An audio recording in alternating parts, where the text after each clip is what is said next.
Honorable Speaker, sir, I present the budget for the year 2022-23.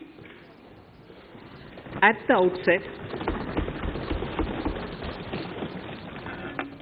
outset, sir, I want to take a moment to express my empathy for those who had to bear adverse health and economic effects of the pandemic. The overall sharp rebound and recovery of the economy is reflective of our country's strong resilience. India's economic growth in the current year is estimated to be 9.2%, highest among all large economies. I recognize we are in the midst of an Omicron wave with high incidence but milder symptoms. Further, the speed and coverage of our vaccination campaign has helped greatly. With an accelerated improvement of health infrastructure in the past 2 years, we are in a strong position to withstand challenges. I am confident that with Sabka Prayas, we will continue our journey with strong growth. Honorable Speaker, we are marking Azadi Ka Amrit Mahotsav and have entered into Amrit Kal, the 25-year-long lead up to India at 100. Honorable Prime Minister in his Independence Day address had set out the vision for India at 100. By achieving certain goals during Amrit Kal, our government aims to attain this vision. They are complementing the macroeconomic level growth focus with a microeconomic level all-inclusive welfare focus, promoting digital economy and fintech, technology-enabled development, energy transition, and climate action, and relying on virtuous cycle starting from private investment with public capital investment, helping to crowd in private investment. Since 2014, our government's focus has been on empowerment of citizens, especially the poor and the marginalized. Measures have included programs that have provided housing, electricity, cooking gas, and access to water. We also have programs for ensuring financial inclusion and direct benefit transfers. We are committed to strengthening the abilities of the poor to tap all opportunities. Our government constantly strives to provide the necessary ecosystem for the middle classes, a vast and wide section which is populated across various middle-income brackets, to make use of the opportunities they so desire. This budget seeks to lay the foundation and give a blueprint to steer the economy over Amrit Kal of the next 25 years, from India at 75 to India at 100. It continues to build on the vision drawn in the budget of 21-22. Its fundamental tenets, which included transparency of financial statement and fiscal position, reflect the government's intent, strengths, and challenges. This continues to guide us. The initiatives of the last year's budget have seen significant progress and have been provided with adequate allocations in this budget as well. The strengthening of health infrastructure, speedy implementation of the vaccination program, and the nationwide resilient response to the current wave of the pandemic are evident for all. The productivity-linked incentive in 14 sectors for achieving the vision of Atmanirbhar Bharat has received excellent response, with potential to create 60 lakh new jobs and an additional production of 30 lakh crores during next 5 years. Towards implementation of the new public sector enterprise policy, the strategic transfer of ownership of Air India has been completed. The strategic partner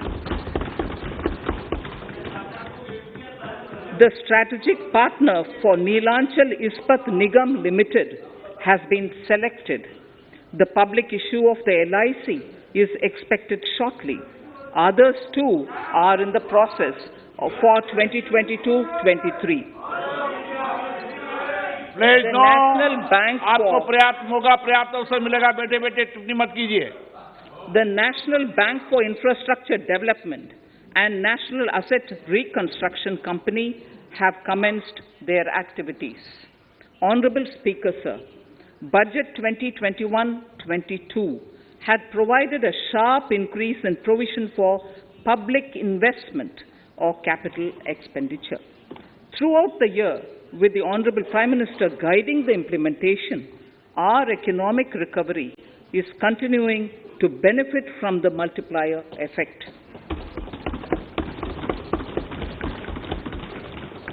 This budget continues to provide impetus for growth. It lays a parallel track of 1. A blueprint for the Amritkal, which is futuristic and inclusive. This will directly benefit our youth, women, farmers, the scheduled castes, and the scheduled tribes. And number 2, big public investment. Number 2, big public investment for modern infrastructure, readying for India at 100. This shall be guided by PM Gati Shakti and be benefited by the synergy of multimodal approach. Moving forward on this parallel track, we lay the following 4 priorities: PM Gati Shakti, inclusive development, productivity enhancement and investment, sunrise opportunities, energy transition, and climate action, and 4, financing of investments.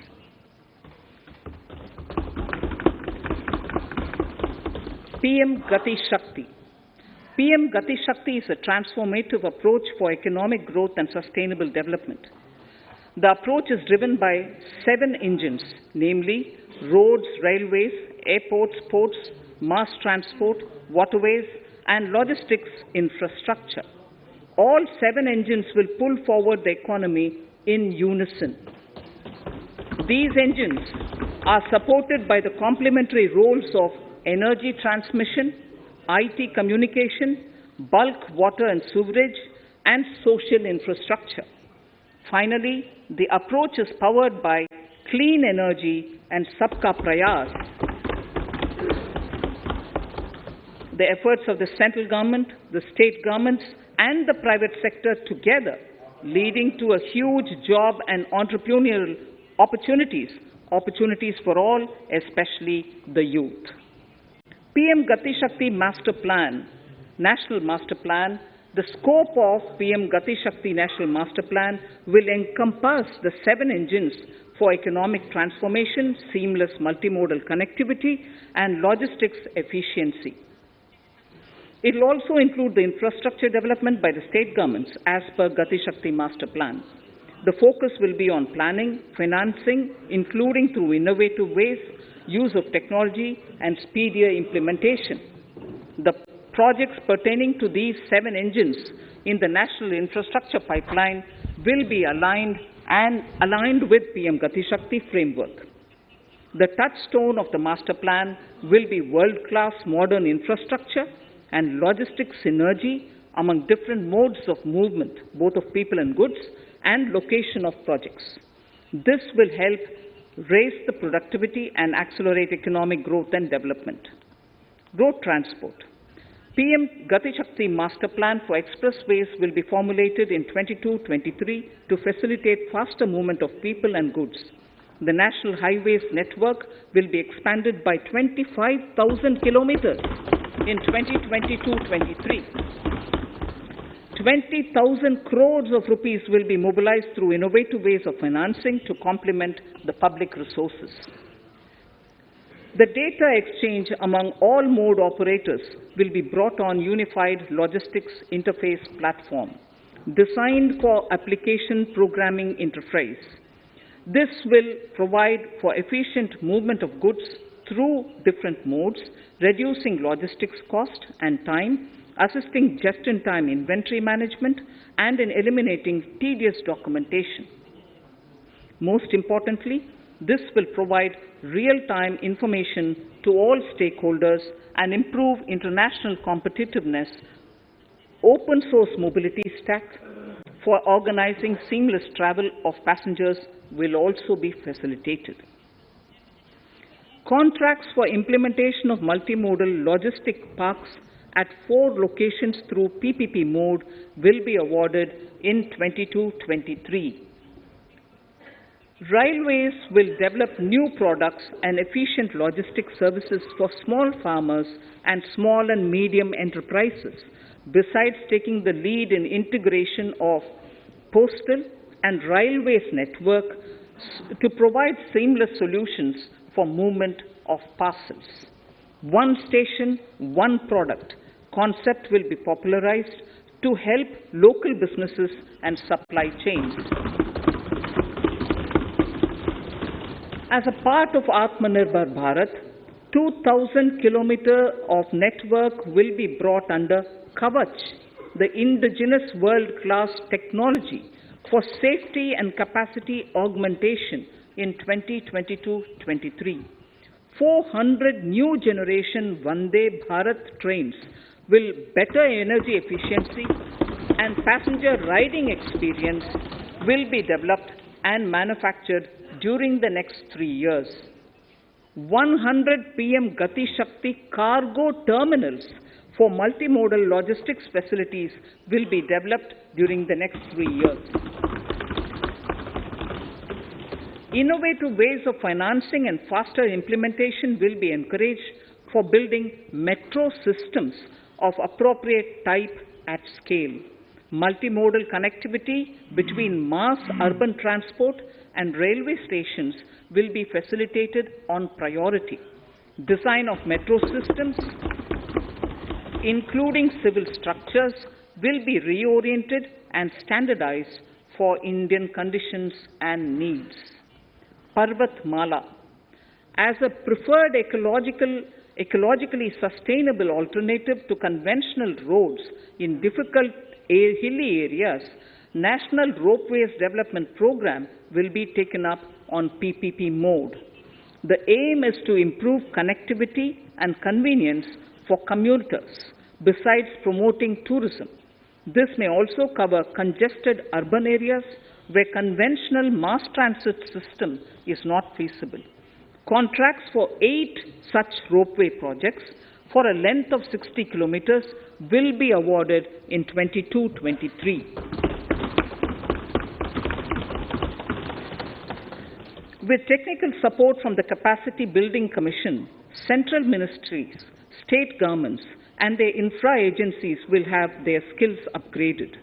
This will ramp up capacity in planning, design, financing, including innovative ways, and implementation management of the PM Gati Shakti infrastructure projects. Inclusive development, our second priority. Agriculture. The procurement of wheat in Rabi 21-22 and the estimated procurement of paddy in Kharif 21-22 will cover 1,208 lakh metric tons of wheat and paddy from 163 lakh farmers, and 2.37 lakh crores will be the direct payment of MSP value to their accounts. Chemical-free natural farming will be promoted throughout the country, with a focus on farmers' lands in 5-kilometer wide corridors along the river Ganga at the first stage. 2023 has been announced as the International Year of Millets. Support will be provided for post-harvest value addition, enhancing domestic consumption, and for branding millet products nationally and internationally. To reduce our dependence on import of oil seeds, a rationalized and comprehensive scheme to increase domestic production of oil seeds will be implemented. For delivery of digital and high-tech services to farmers, with involvement of public sector research and extension institutions, along with private agri-tech players and stakeholders of agri-value chains, a scheme in PPP mode will be launched.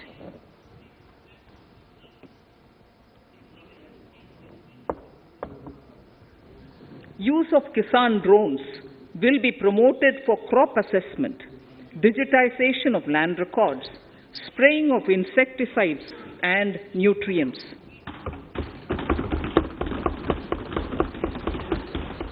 States will be encouraged to revise syllabi of agricultural universities to meet the needs of natural, zero budget, and organic farming, modern day agriculture, value addition, and management.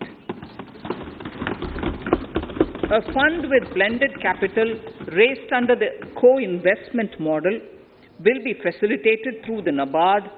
This is to finance startups for agriculture and rural enterprise relevant for farm produce value chain. The activities of these startups will include inter alia, support for FPOs, machinery for farmers on rental basis at farm level, and technology including IT-based support. The implementation of the Ken-Betwa link project at an estimated cost of 44,605 crores will be taken up. This is aimed at providing irrigation benefits to 9.0 lakh hectare of farmers' lands, drinking water supply to 62 lakh people, 103 megawatt of hydro, 27 megawatt of solar power, allocations of 4,300 crores of rupees in the RE 21-22 and 1,400 crores of rupees in 22-23 have been made for this project. Honorable Speaker, sir, draft DPRs for 5 river links, namely Daman-Ganga Pinjal, Par-Tapi Narmada, Godavari Krishna, Krishna Pennar, and Pennar Kaveri have been finalized. Once a consensus is reached among the beneficiary states, the Centre will provide support for their implementation. For farmers to adopt suitable varieties of fruits and vegetables and to use appropriate production and harvesting techniques, our government will provide a comprehensive package with participation of state governments. MSMEs, Udyam, eShram, NCS and ASEEM portals will be interlinked. Their scope will be widened. They will now perform as portals with live organic databases, providing G2C, B2C, and B2B services. These services will relate to credit facilitation, skilling, and recruitment with an aim to further formalize the economy and enhance entrepreneurial opportunities for all. Emergency Credit Line Guarantee Scheme has provided the much-needed additional credit to more than 130 lakh MSMEs. This has helped them mitigate the adverse impact of the pandemic. The hospitality and related services, especially those by micro and small enterprises, are yet to regain their pre-pandemic level of business. Considering these aspects, the ECLGS will be extended up to March 2023, and its guarantee cover will be expanded by 50,000 crores of rupees to total cover of 5 lakh crores.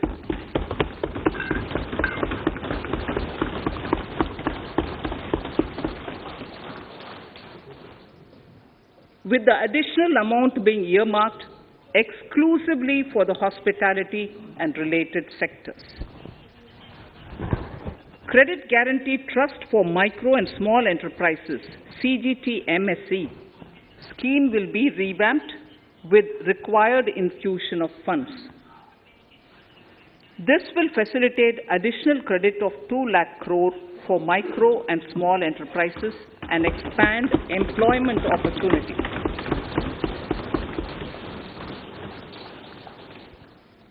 Raising and accelerating MSME performance, RAMP, program will outlay of 6,000 crore over 5 years will be rolled out. This will help MSME sector become more resilient, competitive, and efficient.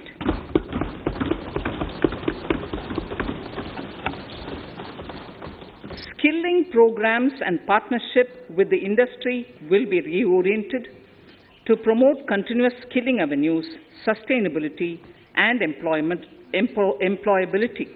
The National Skill Qualification Framework will be aligned with dynamic industry needs. Digital ecosystem for skilling and livelihood, the Desh Stack e-portal, will be launched. This aims to empower citizens to skill, reskill, or upskill through online training. It will also provide API-based trusted skill credentials, payment and discovery layers to find relevant jobs and entrepreneurial opportunities. Startups will be promoted to facilitate Drone Shakti through varied applications and for drone as a service.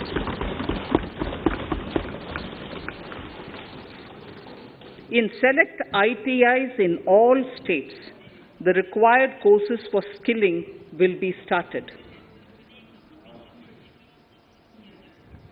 Due to the pandemic-induced closure of schools, our children, particularly in the rural areas and those from scheduled castes and scheduled tribes and other weaker sections, have lost almost 2 years of formal education. Mostly, these are children in government schools. We recognize the need to impart supplementary teaching and to build a resilient mechanism for education delivery. For this purpose, One Class, One TV channel program of PM E-Vidya will be expanded from 12 to 200 TV channels. This will enable all states to provide supplementary education in regional languages for classes 1 to 12.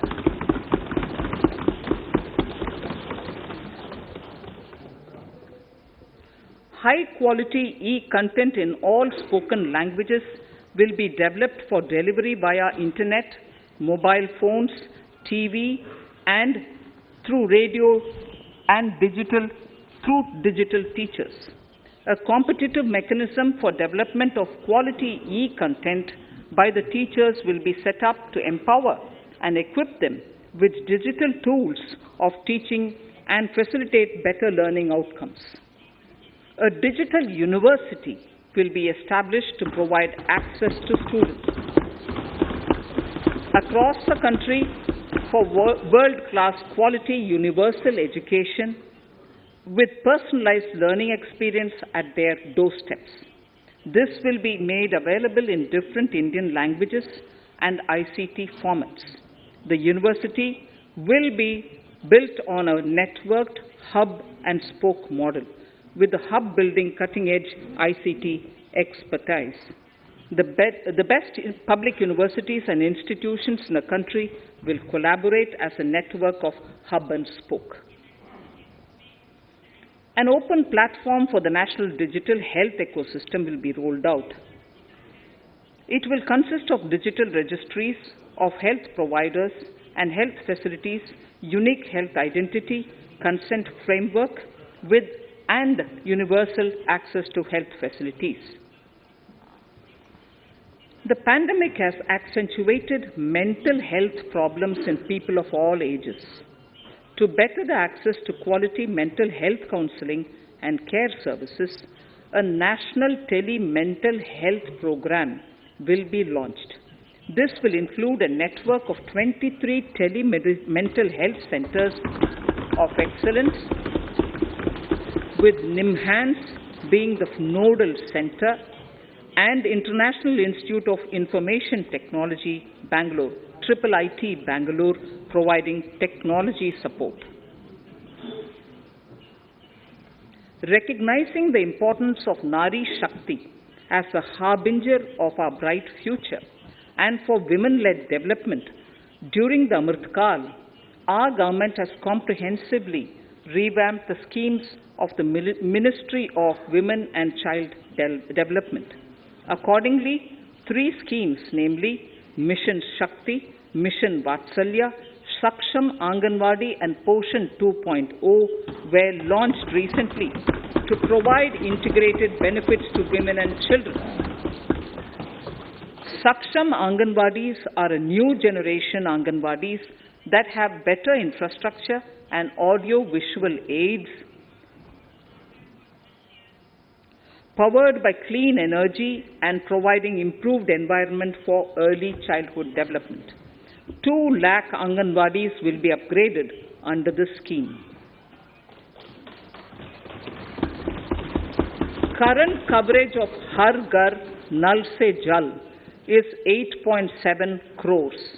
Of this, 5.5 crore households were provided tap water in last 2 years itself. Allocation of 60,000 crores of rupees has been made with an aim to cover 3.8 crore households in 2022 and 23. In 22-23, 80 lakh houses will be completed for the identified eligible beneficiaries of the PM Awas Yojana, both rural and urban. 48,000 crores is allotted for this purpose. The central government will work with the state governments for reduction of time required for all land and construction related approvals, for promoting affordable housing for middle class and for the economically weaker sections in urban areas. We shall also work with the financial sector regulators to expand access to capital along with reduction in cost of intermediaries. A new scheme, Prime Minister's Development Initiative for the Northeast, will be implemented through the Northeastern Council. It will fund infrastructure in the spirit of PM Gati Shakti and social development projects based on felt needs of the Northeast. This will enable livelihood activities for youth and women, filling the gaps in various sectors. It will not be a substitute for existing central or state schemes. While the central ministries may also post their candidate projects, priority will be given to those posted by the states. An initial allocation of 1,500 crores of rupees will be made, and the initial list of projects is given in Annexure 1 of my speech. Our vision to improve the quality of life of citizens in the most backward districts of the country through Aspirational Districts program has been translated into reality in a very short span of time.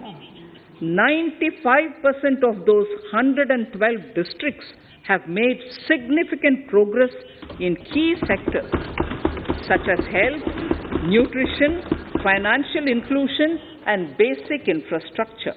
They have surpassed even some of the state average values.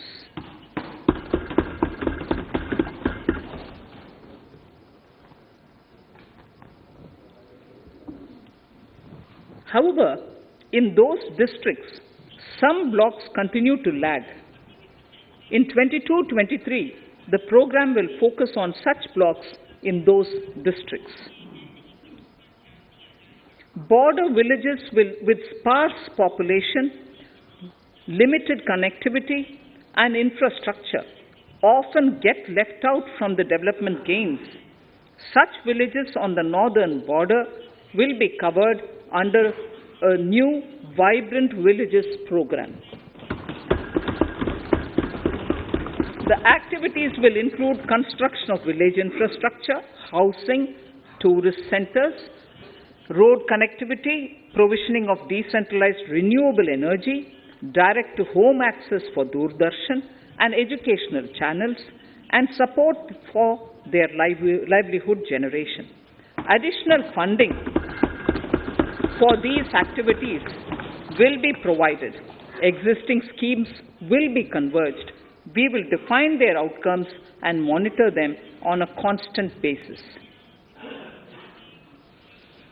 In 2022, 100% of 1.5 lakh post offices will come on the core banking system, enabling financial inclusion and access to accounts through net banking, mobile banking, ATMs, and also provide online transfer of funds between post office accounts and bank accounts.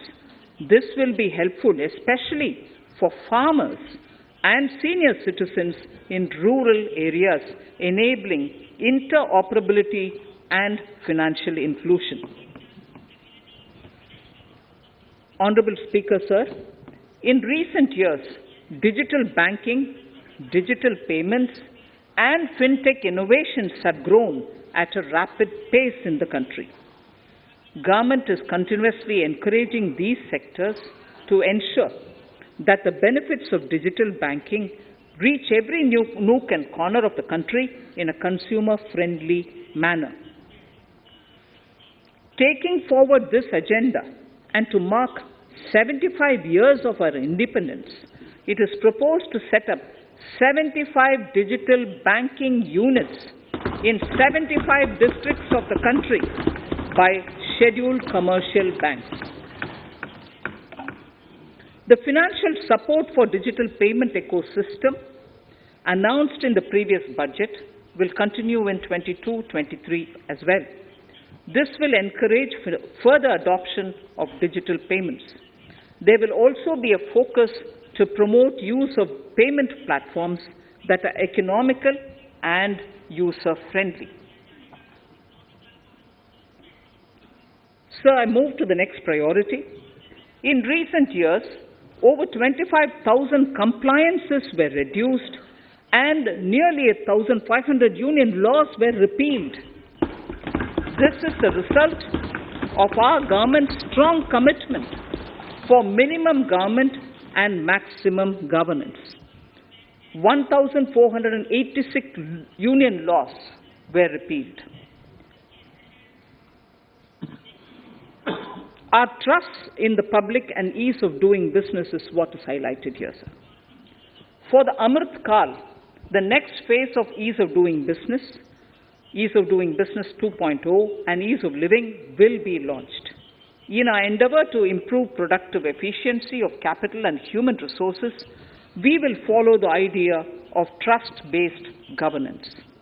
The new phase will be guided by an active involvement of the states, digitization of manual processes and interventions, integration of the central and state level systems through IT bridges, a single point access for all citizen-centric services, and standardization and removal of overlapping compliances, crowdsourcing of suggestions and ground-level assessment of the impact with active involvement of citizens and businesses will be encouraged. A single window portal, Parivesh, for all green clearances was launched in 2018. It has been instrumental in reducing the time required for approvals significantly. The scope of this portal will be expanded to provide information to the applicants based on location of units. Information about specific approvals will be provided. It will enable application for all 4 approvals through a single form and tracking of the process through Centralized Processing Center Green, CPC Green. E-passports.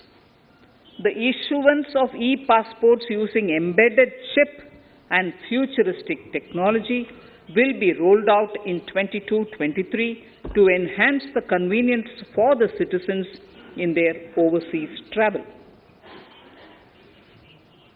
By the time of India at 100, nearly half our population is likely to be living in urban areas. To prepare for this, orderly urban development is of critical importance. This will help realize the country's economic potential, including livelihood opportunities for the demographic dividend.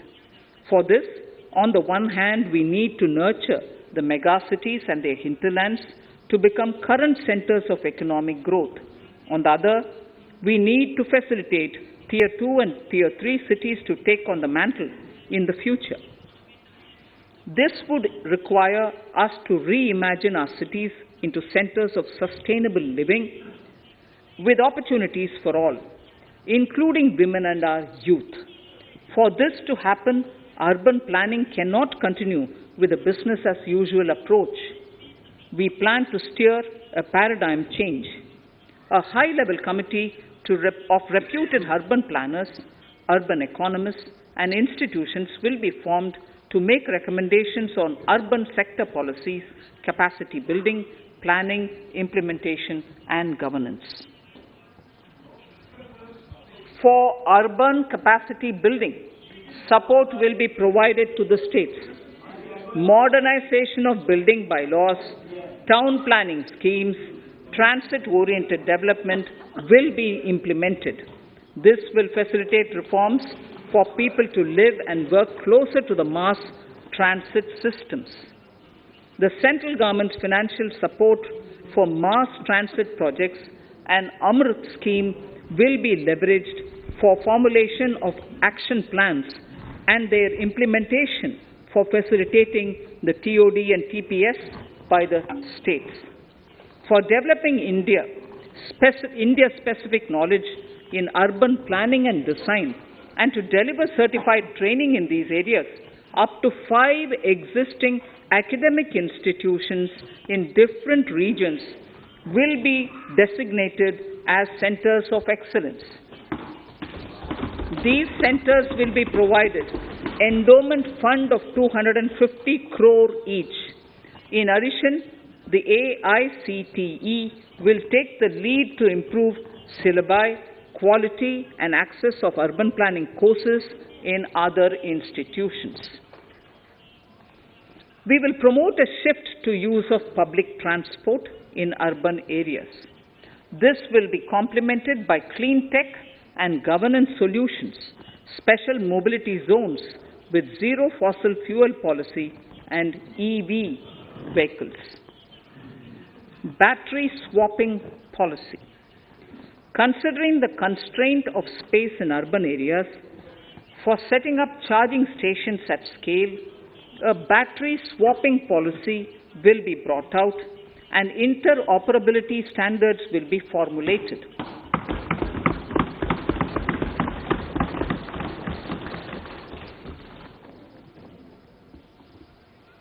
The private sector will be encouraged to develop sustainable and innovative business models for battery or energy as a service. This will improve efficiency in the EV ecosystem. Efficient use of land resources is a strong imperative. States will be encouraged to adopt unique land parcel identification number to facilitate IT-based management of records. The facility for transliteration of land records across any of the Schedule 8 languages will also be rolled out. The adoption of linkage with National Generic Document Registration System, NGDRS, with the One Nation, One Registration software will be promoted as an option for uniform process of registration and anywhere registration of deeds and documents. Necessary amendments in the code IBC will be carried out to enhance the efficiency of the resolution process and facilitate cross-border insolvency resolution. Accelerated corporate exit. Several IT-based systems have been established for accelerated registration of new companies. Now the Center for Processing Accelerated Corporate Exit, CPACE, will process re-engineering, will be established to facilitate and speed up the voluntary winding up of these companies from the currently required 2 years to less than 6 months. Government procurement. Government rules have recently been modernized for the needs of Amritkal. The new rules have benefited from the inputs from various stakeholders. The modernized rules allow use of transparent quality criteria besides cost and evaluation of complex tenders. Provisions have been made for payment of 75% of running bills mandatorily within 10 days and for encouraging settlements of disputes through conciliation. As a further step to enhance transparency and to reduce delays in payments, a completely paperless, end-to-end online e-bill system will be launched for use by all central ministries for their procurements. The system will enable the suppliers and contractors to submit online their digitally signed bills and claims and track their status from anywhere. To reduce indirect cost for suppliers and work contractors, the use of surety bonds as a substitute for bank guarantee will be made acceptable in government procurements. Business such as gold imports may also find this useful. IRDAI, insurance regulator, has given the framework for issue of surety bonds by insurance companies. AVGC Promotion Task Force. The animation, visual effects, gaming and comic, the AVGC sector, offers immense potential to employ youth. An AVGC Promotion Task Force with all stakeholders will be set up to recommend ways to realize this and build domestic capacity for serving our markets and the global demand. Telecom sector. Telecommunications in general and 5G technology in particular can enable growth and offer job opportunities.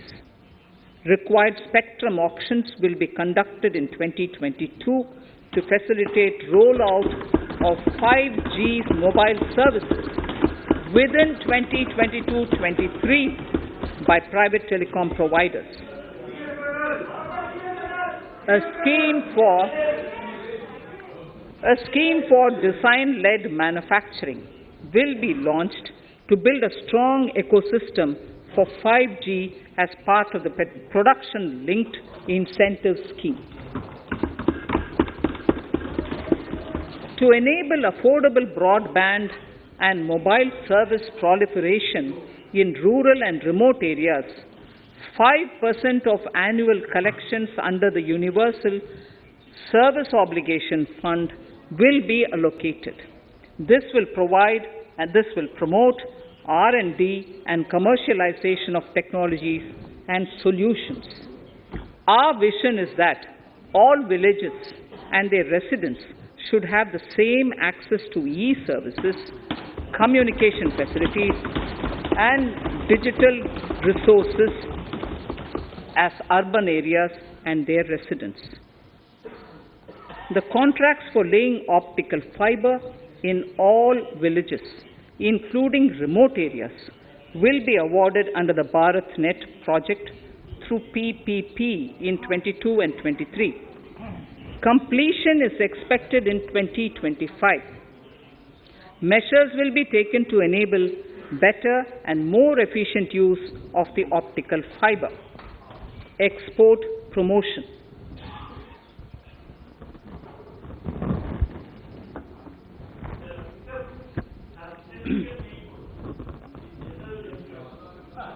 The Special Economic Zones Act will be replaced with a new legislation that will enable the states to become partners in development of enterprise and service hubs.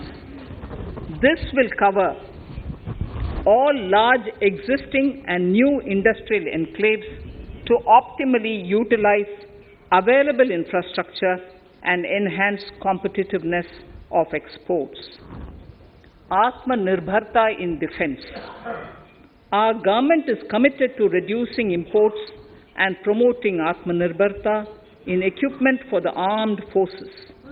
68% of the capital procurement budget will be earmarked for domestic industry in 22-23, up from 58% in 21-22. Defense R&D will be opened up for industry, startups and academia, with 25% of defense R&D budget earmarked.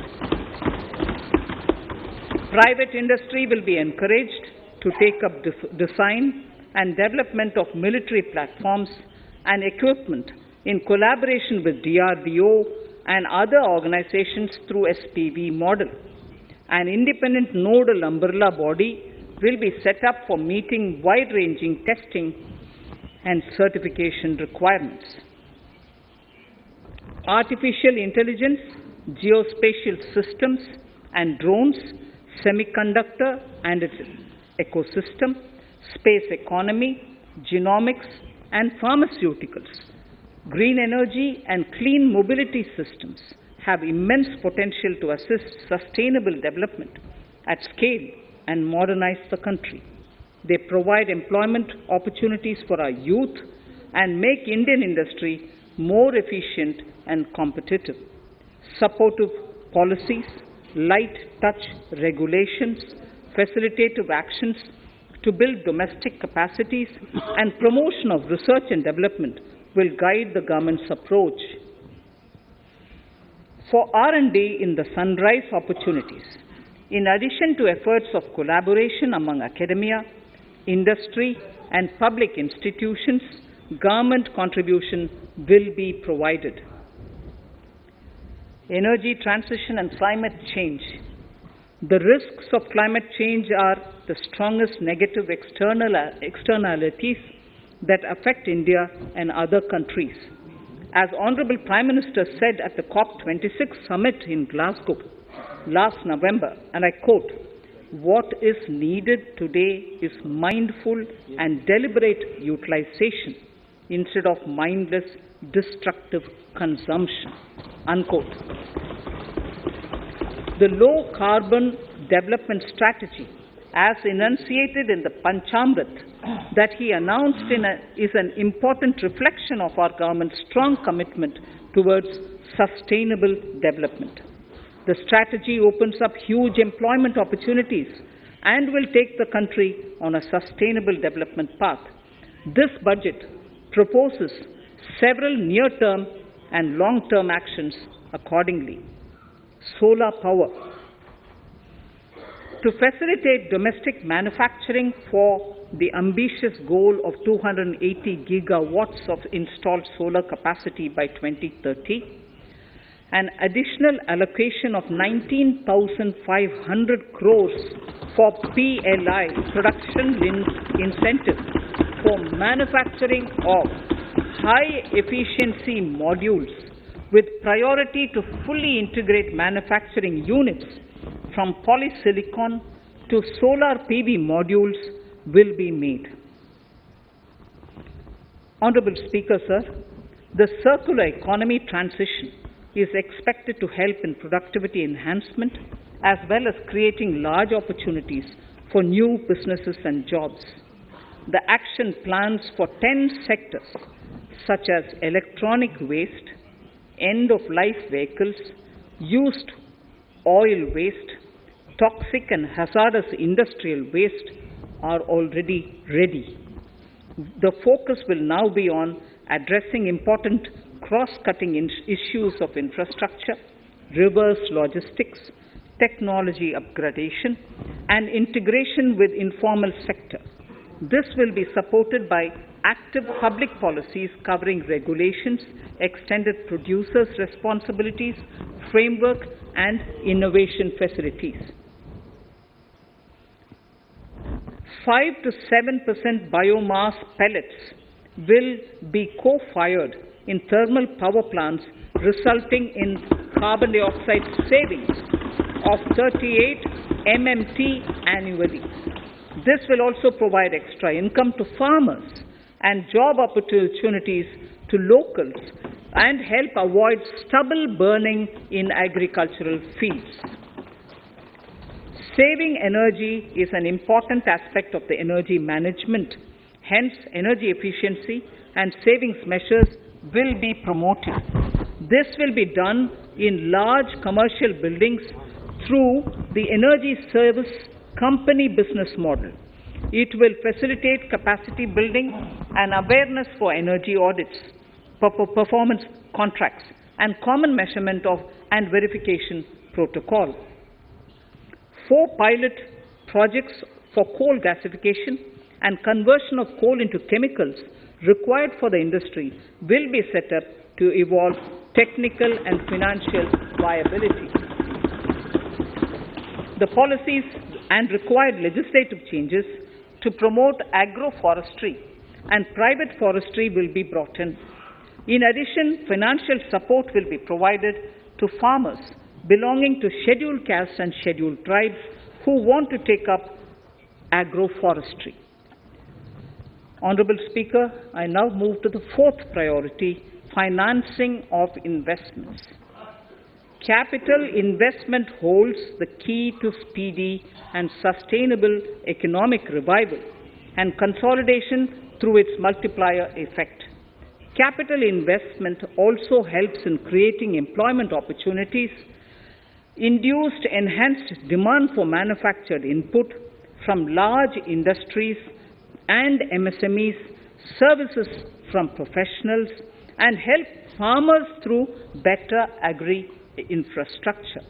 The economy has shown strong resilience to come out of the effects of the pandemic with high growth. However, we need to sustain that level to make up for the setback of 2020-2021. As outlined in para 5 earlier, the virtuous cycle of investment requires public investment to crowd in private investment. At this stage, private investments seem to require that support to rise to their potential and to the needs of the economy. Public investment must continue to take the lead and prime the private investment and demand in 2022-23. Considering the above imperative, the outlay for capital expenditure in the Union budget is once again being stepped up sharply by 35.4% from 5.54 lakh crore in the current year to 7.50 lakh crores in 22-23. This has increased to more than 2.2 times the expenditure of 2019-20. This outlay in 22-23 will be 2.9% of the GDP. Effective capital expenditure. With this investment taken together with the provision made for creation of capital assets through grants and aid to states, the effective capital expenditure of the central government is estimated at 10.68 lakh crores in 22-23, which will be about 4.1% of the GDP. Green bonds. As a part of the government's overall market borrowings in 22-23, sovereign green bonds will be issued for mobilizing resources for green infrastructure. The proceeds will be deployed in public sector projects. which help in reducing the carbon intensity of the economy. GIFT IFSC. World-class foreign universities and institutions will be allowed in the GIFT city to offer courses in the financial management, fintech, science, technology, engineering, and mathematics free from domestic regulations, except those by the IFSCA to facilitate availability of high-end human resources for financial services and technology. An international arbitration center will be set up in the GIFT city for timely settlement of disputes under international jurisprudence. Services for global capital for sustainable and climate finance in the country will be facilitated in the GIFT city. Infrastructure status. Data centers and energy storage systems, including dense charging infrastructure and grid-scale battery systems, will be included in the harmonized list of infrastructure. This will facilitate credit availability for digital infrastructure and clean energy storage. Venture capital and private equity invested more than 5.5 lakh crores last year, facilitating one of the largest startup growth system. Scaling up this investment requires a holistic examination of regulatory and other frictions. An expert committee will be set up to examine and suggest appropriate measures. Government-backed funds, NIIF and SIDBI, Fund of Funds, have provided scale capital, creating a multiplier effect. For encouraging important sunrise sectors such as climate action, deep tech, digital economy, pharma, and agri-tech, the government will promote these thematic funds for blended finance, with the government share being limited to 20% and the funds being managed by private fund managers. For financing the infrastructure needs, the stepping up of public investment will need to be complemented by private capital at a significant scale. Measures will be taken to enhance financial viability of projects, including PPP, with technical and knowledge assistance from multilateral agencies. Enhancing financial viability shall also be obtained by adopting global best practices, innovative ways of financing, and balanced risk allocation. Digital rupee.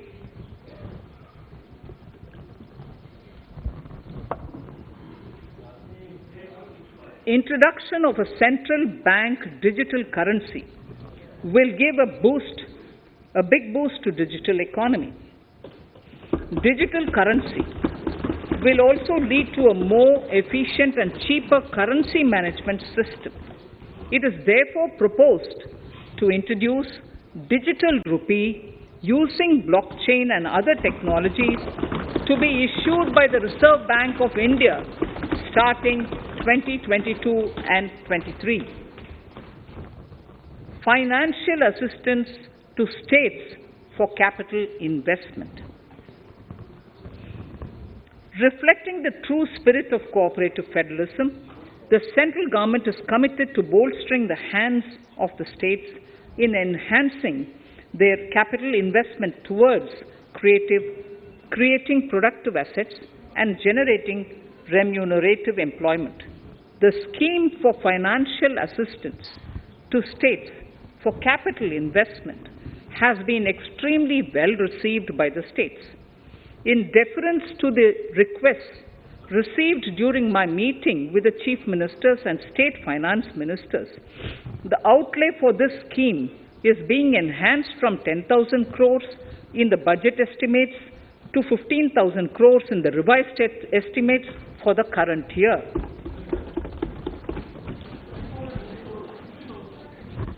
For 22-23,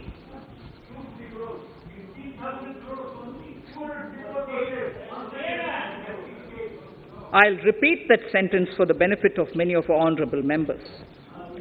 In deference to the requests received during my meeting with chief ministers and state finance ministers, the outlay for this scheme is being enhanced from 10,000 crores in the BE to 15,000 crores, 15,000 crores in the RE of the current year.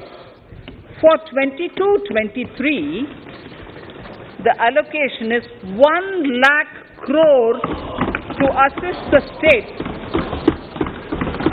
in catalyzing the overall investments in the economy. These 50-year interest-free loans are over and above the normal borrowings allowed to the states,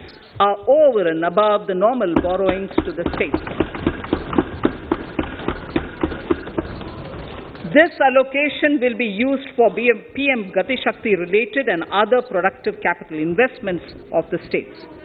It will also include components for supplemental funding for priority segments of PM Gram Sadak Yojana, including support for the state's share, digitization of the economy, including digital payments and completion of OFC network, and reforms related to building bylaws, town planning schemes, transit-oriented development, and transferable development rights.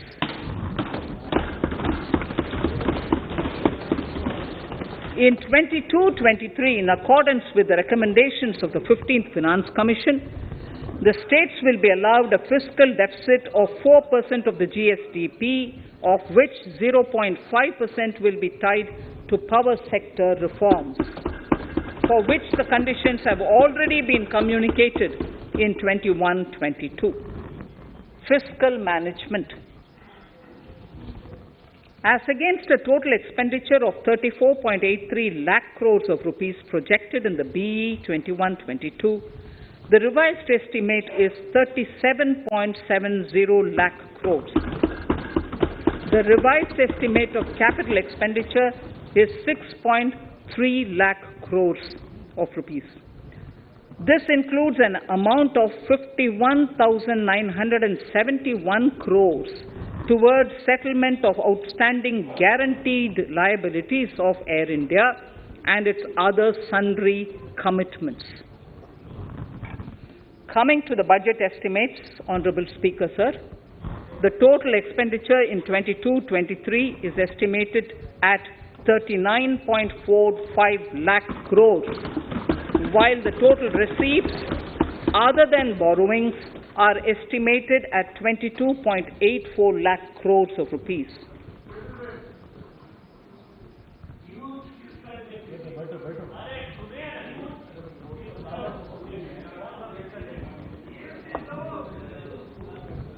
The revised fiscal deficit, Honourable Speaker, in the current year is estimated at 6.9% of the GDP, as against 6.8% projected in the budget estimates. The fiscal deficit is in 22-23 is estimated at 6.4% of the GDP, which is consistent with the broad path of the fiscal consolidation announced by me last year to reach a fiscal deficit level below 4.5% by 25-26. While setting the fiscal deficit level in 22-23, I am conscious of the need to nurture growth through public investment to become stronger and sustainable. I will now move to Part B of my speech.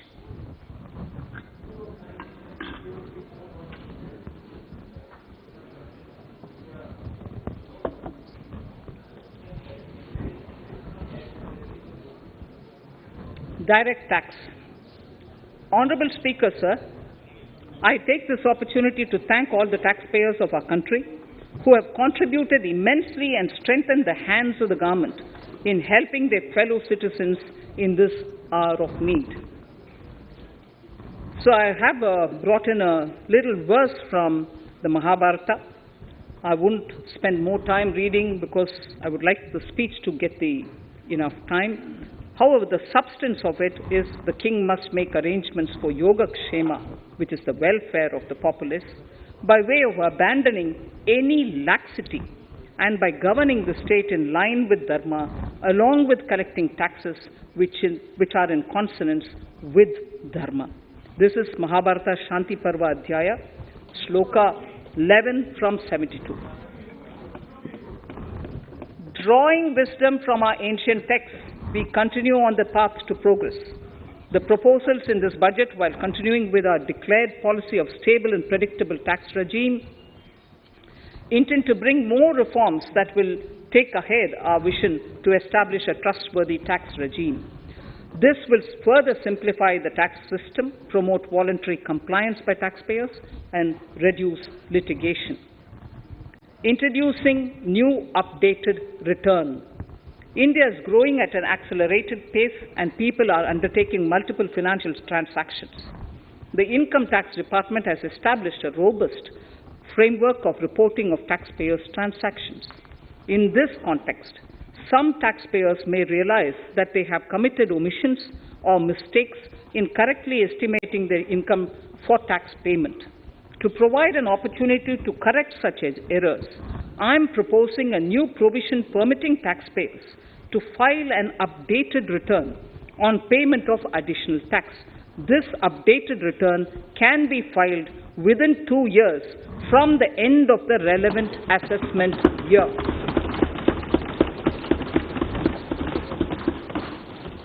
Honorable Speaker, sir, presently, if the department finds out that some income has been missed out by an assessee, it goes through a lengthy process of adjudication.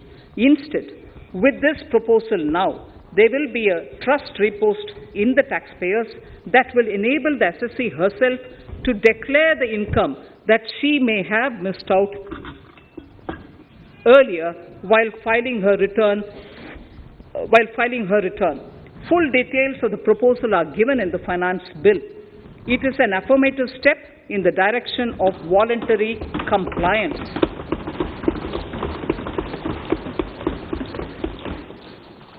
Reduced alternative minimum tax rate and surcharge for cooperatives.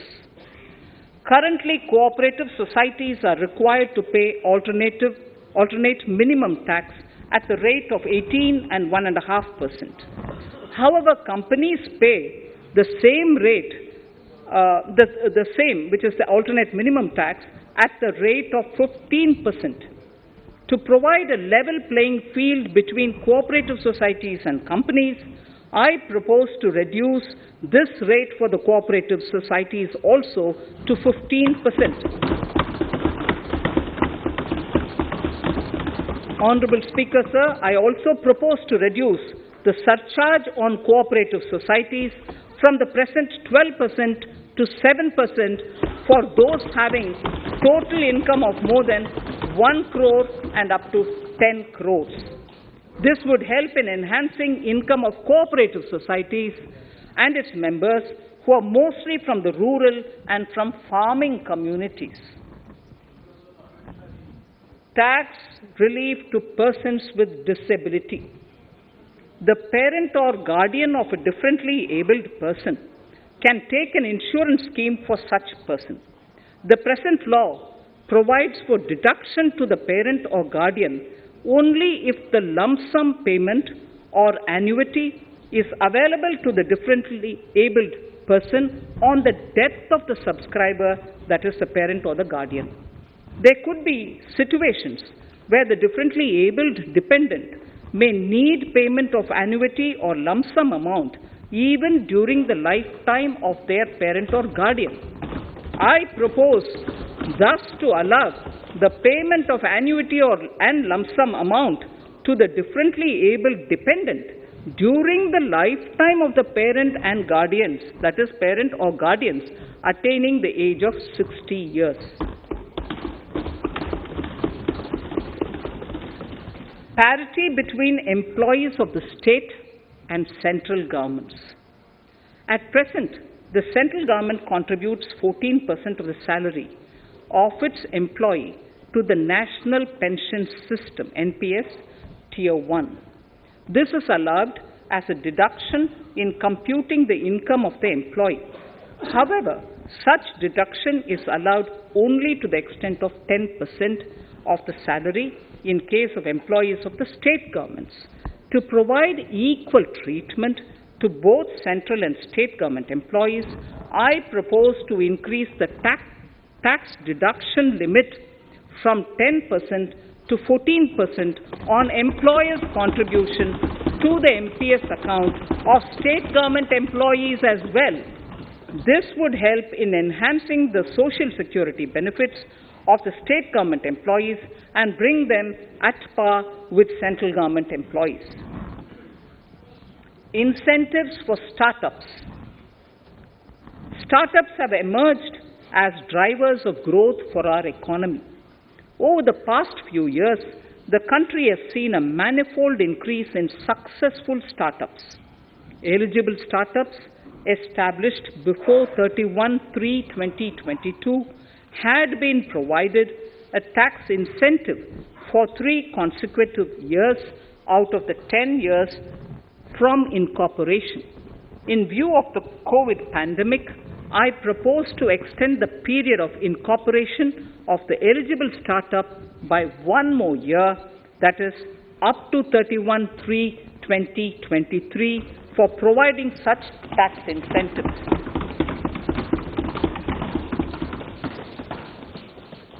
Incentives for newly incorporated manufacturing entities under concessional tax regime.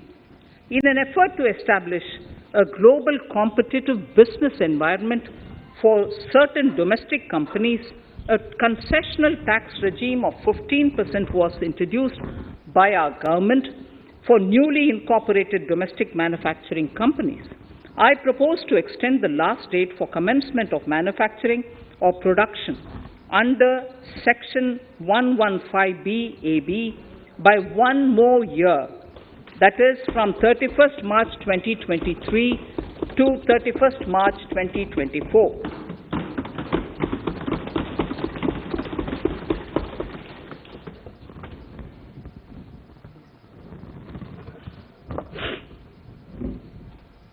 Scheme for taxation of virtual digital assets.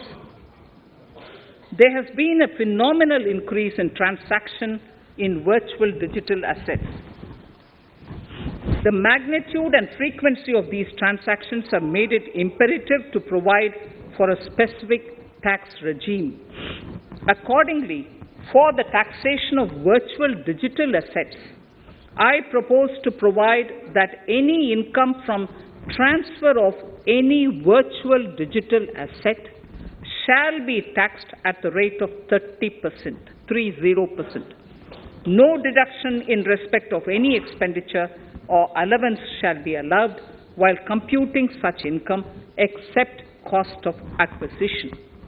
Further, loss from transfer of virtual digital asset cannot be set off against any other income. Further, in order to capture the transaction details, I also propose to provide for TDS on payment made in relation to transfer of virtual digital asset at the rate of 1% of such consideration above a monetary threshold. Gift of virtual digital asset is also proposed to be taxed in the hands of the recipient.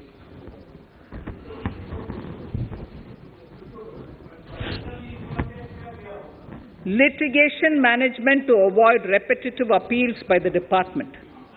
It has been observed that a lot of time and resources are consumed in filing of appeals which involve identical issues. Taking forward our policy of sound litigation management, I propose to provide that if a question of law in the case of an assessee is identical to a question of law which is pending in the appeal before a jurisdictional high court or Supreme Court, in any case, The filing of further appeal in the case of this assessee by the department shall be deferred till such a question of law is decided by the jurisdictional High Court or the Supreme Court. This will greatly help in reducing the repeated litigation between taxpayer and the department. Taking forward our efforts to further promote the IFSC, I hereby propose to provide that income of a non-resident from offshore derivative instruments or over-the-counter derivatives issued by an offshore banking unit, income from royalty and interest on account of lease of ship, and income received from portfolio management services in IFSC shall be exempt from tax subject to specified conditions. Rationalization of surcharge. In the globalized business world, there are several work contracts whose terms and conditions mandatorily require formation of a consortium. The members in the consortium are generally companies. In such cases, the income of these AOPs has to suffer a graded surcharge up to 37%, which is a lot more than surcharge on the individual companies. Accordingly, I propose to cap the surcharge of these AOPs at 15%, 15%. Further, the long-term capital gains on listed equity shares, units, etc., are liable to maximum surcharge of 15%, while other long-term capital gains are subjected to a graded surcharge which goes up to 37%. I propose to cap the surcharge on long-term capital gains arising on transfer of any type of assets at 15%. This step will give a boost to startup community, and along with my proposal on the extended tax benefits to manufacturing companies and startups, reaffirms our commitment to Atmanirbhar Bharat. Clarification in relation to health and education cess as business expenditure. The income tax is not an allowable expenditure for computation of business income. This includes tax as well as surcharges. The health and education cess is imposed as an additional surcharge on the taxpayer for funding specific government welfare programs. However, some courts have allowed health and education cess as business expenditure, which is against the legislative intent. To reiterate the legislative intent, I propose to clarify that any surcharge or cess on income and profits is not allowable as business expenditure. Deterrence against tax evasion. Honorable Speaker, sir, presently there is ambiguity regarding set-off of brought forward loss against undisclosed income in search operations. It has been observed that in many cases where undisclosed income or suppression of sales, etc., is detected, payment of tax is avoided by setting off of losses. In order to bring certainty and to increase deterrence among tax evaders, I propose to provide that no set-off of any loss shall be allowed against undisclosed income detected during search and survey operations.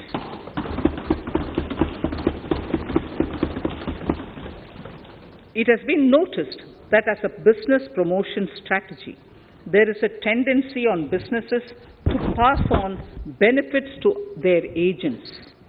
Such benefits are taxable in the hands of the agents. In order to track such transactions, I propose to provide for tax deduction by the person giving benefits if the aggregate value of such benefits exceeds 20,000 rupees during the financial year. A few other changes are being made, the details of which are there in the finance bill. Indirect taxes. So, remarkable progress in GST. GST has been a landmark reform of independent India, showcasing the spirit of cooperative federalism. While aspirations were high, there were huge challenges too. These challenges were overcome deftly and painstakingly under the guidance and the oversight of the GST Council. We can now take pride in a fully IT-driven and progressive GST regime that has fulfilled the cherished dream of India as one market, one tax. There are still some challenges remaining, and we aspire to meet them in the coming year. The right balance between facilitation and enforcement has engendered significantly better compliance, and enforcement has engendered better compliance. GST revenues are buoyant despite the pandemic. I would bring in something which I've got to know this morning, not part of my speech, but worth putting in here for the knowledge of the Honourable House. I would like to bring to the notice of this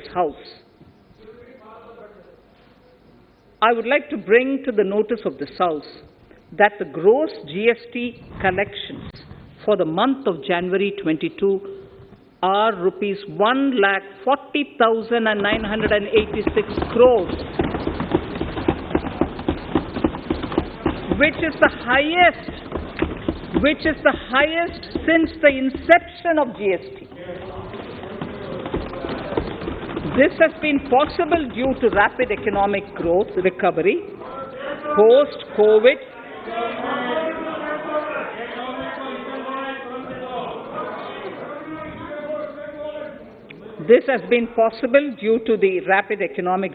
recovery post-COVID, as well as various policy and administration undertaken by central and state tax administrations. Taxpayers deserve applause for this growth. Not only did they adapt to the changes, but enthusiastically contributed to the cost of paying taxes. Special economic zones. In part A of my speech, I have referred to the proposed reforms in SEZs. Alongside, we will also undertake reforms in customs administration of SEZs, and it shall henceforth be fully IT-driven and function on the Customs National Portal with a focus on higher facilitation and with only risk-based checks. This will ease doing business by SEZ units considerably. This reform shall be implemented by 30th September 2022. Customs reforms and duty rate changes. Customs administration has reinvented itself over the years through liberalized procedures and infusion of technology. Faceless customs has been fully established. During COVID-19 pandemic, customs formation have done exceptional frontline work against all odds, displaying agility and purpose.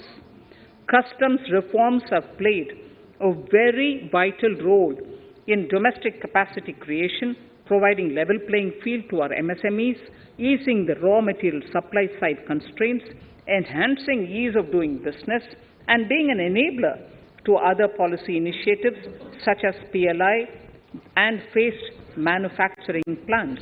My proposal on customs side are aligned to these objectives. Project imports and capital goods.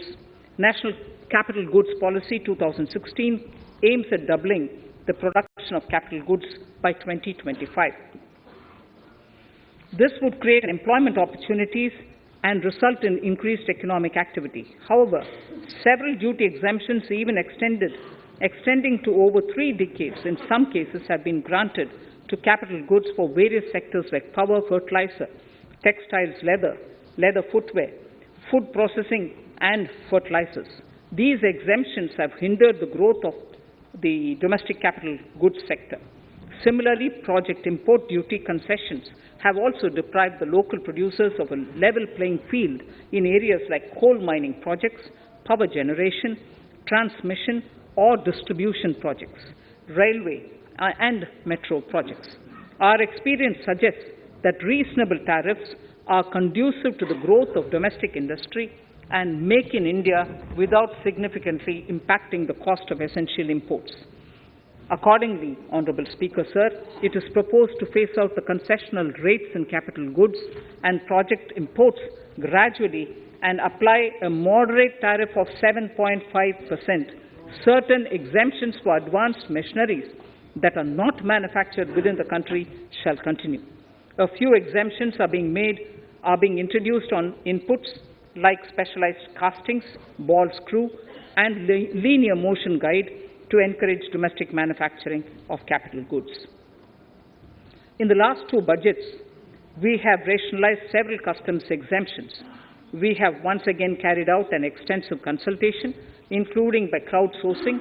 As a result of these consultations, more than 350 exemption entries are proposed to be gradually phased out.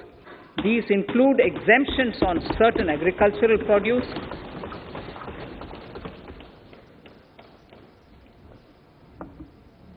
chemicals, fabrics, medical devices and drugs, and medicines for which sufficient domestic capacity exists. Further, as a simplification measure, several concessional rates are being incorporated in the customs tariff schedule itself instead of prescribing them through various notifications. This comprehensive review will simplify the customs rate and tariff structure, particularly for sectors like chemicals, textiles, and metals, and minimize disputes.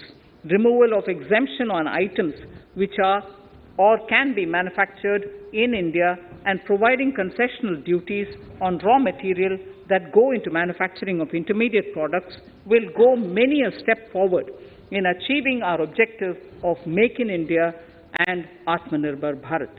I shall now take up specific sector-specific proposals. Electronics. Electronic manufacturing has been growing rapidly. Customs duty rates are being calibrated to provide a graded rate structure to facilitate domestic manufacturing of wearable devices, hearable devices, and electronic smart meters. Duty concessions are being given to parts of transformer of mobile phone chargers and camera lens of mobile camera module and certain other such items. This will enable domestic manufacturing of high-growth electronic items. Gems and jewelry. To give a boost to the gems and jewelry sector, customs duty on cut and polished diamonds and gemstones is being reduced to 5%. Simply sawn diamond would attract nil customs duty. To facilitate export of jewelry through e-commerce, a simplified regulatory framework shall be implemented by June this year. To disincentivize import of undervalued imitation jewelry, the customs duty on imitation jewelry is being prescribed in a manner that a duty of at least 400 rupees per kg is paid on its import. Chemicals. Customs duty on certain critical chemicals, namely methanol, acetic acid, and heavy feedstocks for petroleum refining are being reduced, while duty is being raised on sodium cyanide, for which adequate capacity in the domestic arena exists. These changes will help in enhancing domestic value addition. MSMEs. Duty on umbrellas is being raised to 20%. Exemption to parts of umbrellas is being withdrawn. Exemption is also being rationalized on implements and tools for agricultural sector which are manufactured in India. Customs duty exemption given to steel scrap last year is being extended for another year to provide relief to MSME secondary steel producers. Certain anti-dumping and CVD on stainless steel and coated steel flat products, bars of alloy steel and high-speed steel are being revoked in larger public interest considering prevailing high prices of metals. To incentivize exports, exemptions are being provided on items such as embellishment, trimmings, fasteners, buttons, zipper, lining material, specified leather, furniture fittings, and packaging boxes that may be needed by bona fide exporters of handicrafts, textiles, leather garments, leather footwear, and other goods. Honorable Speaker, sir, duty is being reduced on certain inputs required for shrimp aquaculture so as to promote its exports. Tariff measure to encourage blending of fuel. Blending of fuel is a priority for this government. To encourage the efforts for blending of fuel, unblended fuel shall attract an additional differential excise duty of ₹2 per litre from first day of October 22. A few other changes are being made in duty rates, customs, tariff and customs law, the details of which are there in the finance bill. Mr. Speaker, sir, with these words, I commend the budget to this august House. Thank you. Item number 2, Srimati Nirmala Sitharaman ji.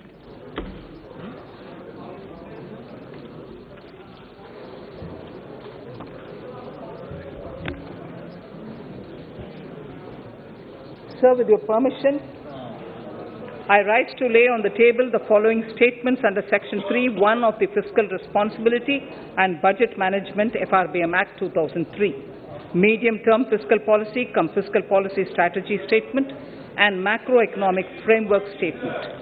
Item number 3, Vitt Videk 2020, Nirmala Sitharaman ji. Sir, item number 3, Finance Bill. Sir, with your permission, I rise to move for leave to introduce the Finance Bill 2022. प्रश्न ये कि वित्त विधेयक को पुनर्स्थापित करने की अनुमति प्रदान की जाए। जो सदस्य इसके पक्ष में हाँ कहें, जो सदस्य विरोध में ना कहें, मेरे विचार में निर्णय हाँ वालों के पक्ष में, हाँ वालों के पक्ष में। माननीय मंत्री जी, वित्त विधेयक को पुनर्स्थापित करें। Sir, I introduce the bill. सभा की कार्रवाई कल बुधवार दिनांक 2 फरवरी 2022 को 4:30 बजे तक के लिए स्थगित की जाती है।